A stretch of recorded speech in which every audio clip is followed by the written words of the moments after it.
called space opera, which is just westerns set in the future. And this is a strong pressure on us. The field, science fiction, is just a genre there, ranked at the level of nurse romance publications. We are considered at the bottom rung. Now, it's not as bad today as it was a few years ago, because recently the academic community has discovered us, and there are scholarly articles being written in America about science fiction, and also science fiction novels are being used in courses at universities and high schools and colleges. In fact, one of my novels is used even in a course in the modern novel, not just as a science fiction novel, but as an example of the modern novel. But that's rare. And the general attitude is still highly prejudicial in America. Now, I started out as a pulp writer, doing stories for pulp magazines, and I never imagined myself to have any importance. So I was not dismayed by this attitude. I just took it for granted. I had been a clerk in a store, and I was used to having people yell at me and tell me what to do. And so to find myself a writer and be yelled at and told what to do did not surprise me. But then I discovered that in Europe, especially in France, science fiction was taken seriously, and the science fiction writer was not regarded as something on the level of a janitor. And my delight was enormous, and my amazement was enormous, and my agent was quite pleased. And I began to meet people from France who would come over and visit me. A gentleman who was doing his dissertation on a novel of mine came to visit me, and I was simply amazed. I could not imagine anyone taking science fiction seriously. Now, as far as my own work went, I had written what I considered to be serious novels, but they never received any great popularity in America. The largest number of sales of any novel of mine was Solar Lottery, which sold something over 300,000 copies.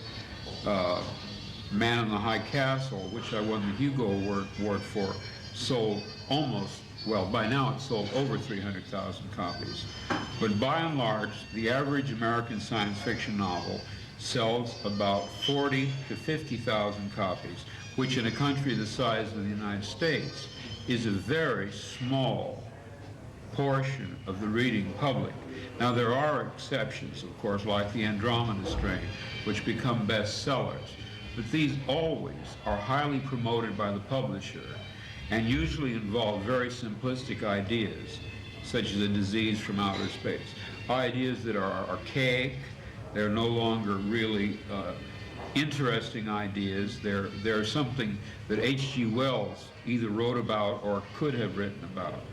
And I would say that the greatest stimulus to me as a serious writer has been the French reaction to my writing, which began somewhere between 1964 and 1968. It was in 1964 that Editions Opta first approached me and stated that they wanted to publish all of my work, was what they said. And from their correspondence, I could tell that they had a quite different attitude toward my writing and toward science fiction in general. So I was stimulated to do a much more serious type of novel, just knowing that eventually it would receive a more serious audience. But in America, it was common. For instance, I remember when I purchased my first published story, somebody said to me, "Do you read that kind of stuff?" And I said, "Madam, I not only read it, I write it." And people would say to me, "Well, why don't you write something serious? Why do you write science fiction? Write something serious." By that they meant important. Nevertheless, I did as well as I could. I wrote the most profound, the most imaginative novel I could, and just floated it out into the world and hoped that eventually it would receive an audience.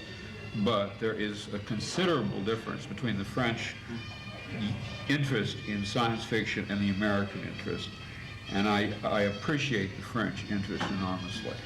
In fact, it would be impossible for me to have continued my career without the help that the French public has given me, both financially and spiritually.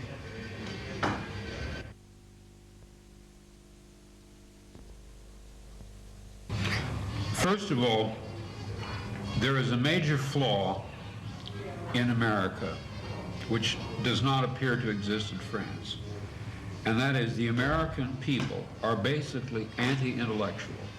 They're not interested in novels of idea, and science fiction is essentially a field of ideas. And the anti-intellectualism of America and Americans prohibits their interest in imaginative ideas, in intellectual concepts.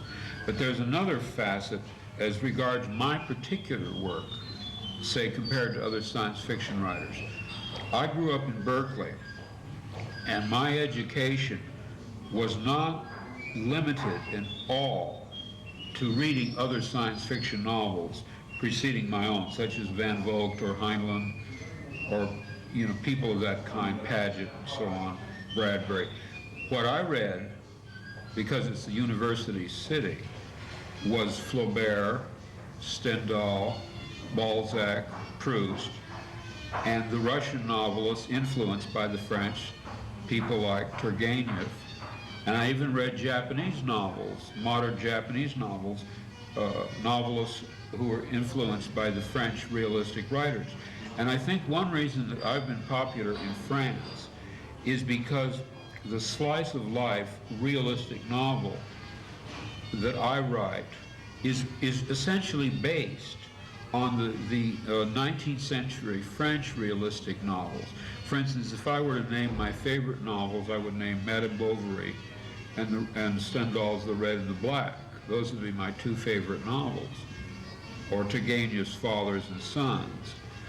And in a sense, I was learning about the novel not from English prose models, but from French prose models. So it makes sense, perhaps, that my writing would be well received in France. A novel of mine such as The Simulacra, for example, which contains maybe 15 to 16 major characters, is definitely derived from such French writers as Balzac. I think this applies more to me than to other American science fiction writers. In fact, I think that it's a great flaw in American science fiction writers and their readers that they are insulated from the great literature of the world, Russian novels, French novels, English novels, and the great American novels. In other words, it's a closed loop. An American science fiction writer is usually someone who has been a science fiction fan and has read only science fiction novels. So when he goes to write science fiction, he bases it solely on prior science fiction. But because I was fortunate enough to live in Berkeley, which is probably as much an intellectual center as you'd find anywhere in the world, I was not limited as my other friends who write science fiction are.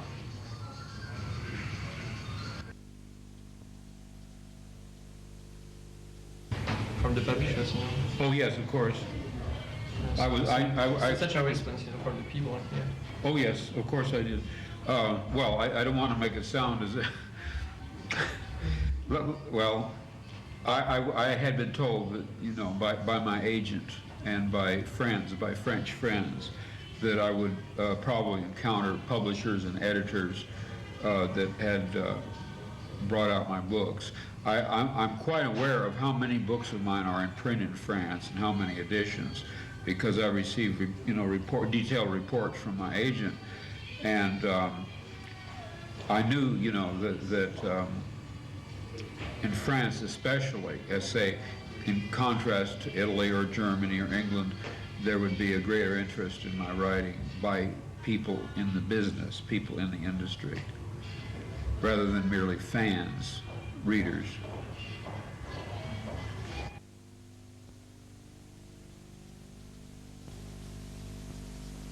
Well,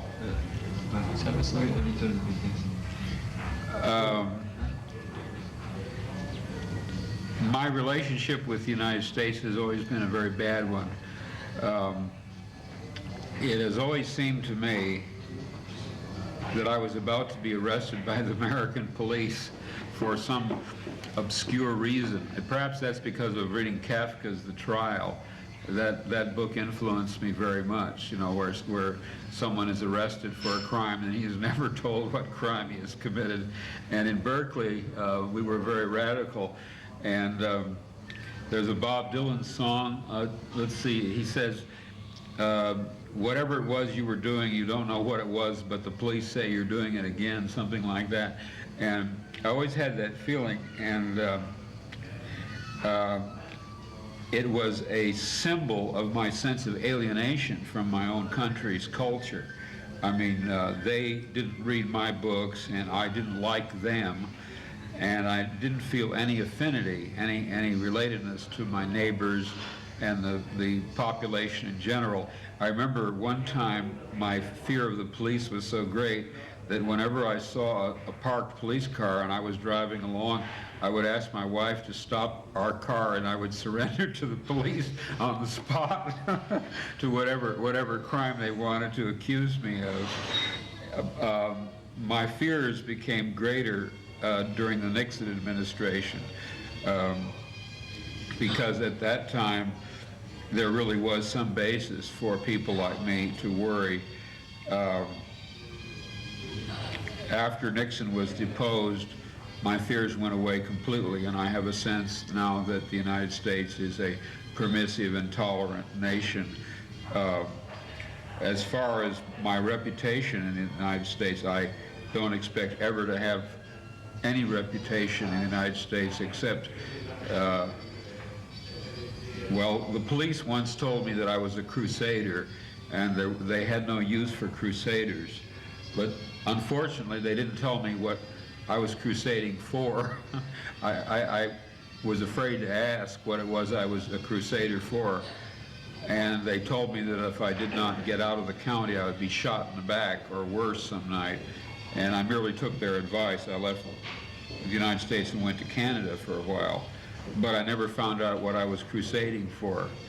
It may have had something to do with my writing, it may have had something to do with my lifestyle, or a combination of both, but I was too afraid of the police to ask what it was I was doing. Does that answer, is that at all responsive?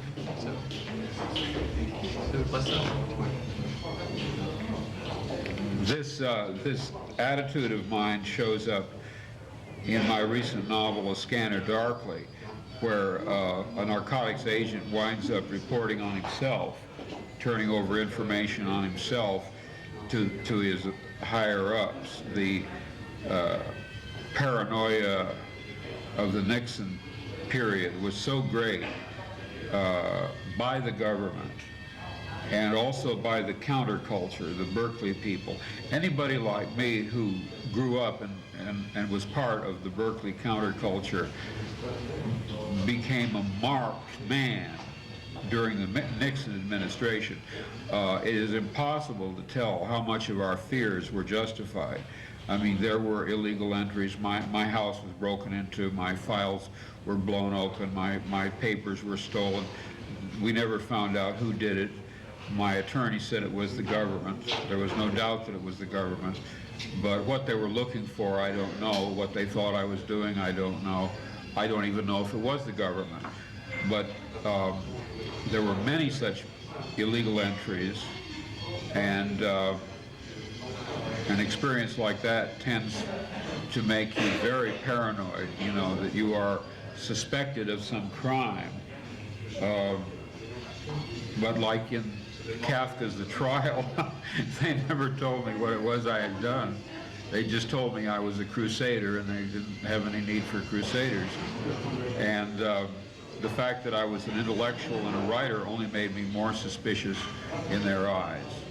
You've got to take into account that in the United States, to be an intellectual, to be a writer, is to wear a sign on your back saying, I am an enemy of the state. I mean, it is something that is hard to understand, I think. There is such an anti-intellectual attitude in America. It's incredible, the suspicion that the authorities have of what they used to call eggheads. Well, they used to call intellectuals eggheads. It was a term of derision. And the term originated in Nazi Germany. Most people don't know this. I happen to know this because I did a lot of research into Nazi Germany for my novel, Man in the High Castle. The term egghead was used by the Sturmabteilung, SA. It referred to the fact that when they beat up people who were defenseless, their skulls cracked so readily against the pavement that the term egghead was evolved by the Sturmabteilung, and that term was carried over into the United States without any knowledge of its origin. However, the fact that that is the origin of the term egghead, which is the term used for American intellectuals, that origin tells a great deal about the kind of people who would use such a term.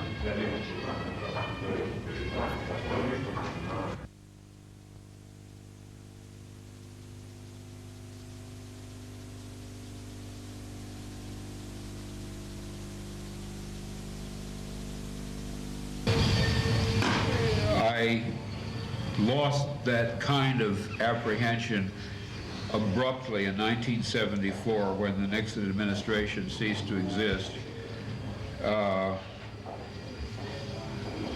I doubt if the paranoia was irrational, considering the government that the United States had. Had my paranoia been irrational, it probably would have persisted after the Nixon government was deposed. But in March of 1974, the government's program of spying on dissident anti-war intellectuals, the so-called COINTELPRO, was abandoned, and in March of '74, my so-called paranoia disappeared completely. I felt a lifting of the oppression, the sense that there was a watching police agency which was monitoring our activities. I felt that sense lift in March of '74, and has never returned. And it was in March of '74 that the CIA's Operation Chaos, which was to harass, disrupt, and keep surveillance on American dissidents, was officially abandoned. So the kind of paranoia which Michael DeMuth noted, which was real, was based on the fact that we were harassed. We were under surveillance. We really were. There was no doubt about it whatsoever. I've seen my CIA file. I've seen my FBI file. Under the American Freedom of Information Act, I was legally allowed to see both files. The CIA opened my mail. The FBI had a file on me. I've seen both. I no longer have this sense of the police activity.